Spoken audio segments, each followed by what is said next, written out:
It's talking about discerning the voice of God. It's not talking about your natural ear. It's talking about your inner ear or your spiritual ear hearing the voice of God. If you don't hear the word, then your faith cannot be strengthened, because that's one of the tools that God has given us to strengthen our faith and our walk with him.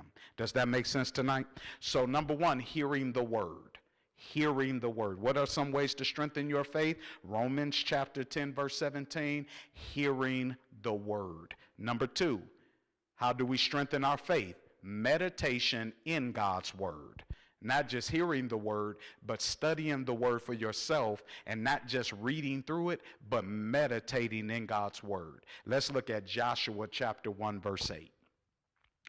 Joshua chapter 1, meditate to God when we know what that commitment looks like.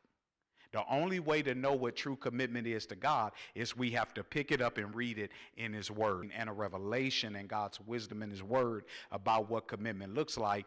Then we can make it applicable to our lives. How can we apply what we do not know? That makes sense? And we discover that through his word. So meditation in this text in Hebrew means to muse, M-U-S-E, to and thoroughly. That's what God's word. Number three, prayer. Prayer can strengthen faith. Dialogue with the divine. Prayer. Communication with God. When we communicate with God, it shows we have the trust, loyalty, dependence towards God to bring him our requests, and the faith to exercise prayer on the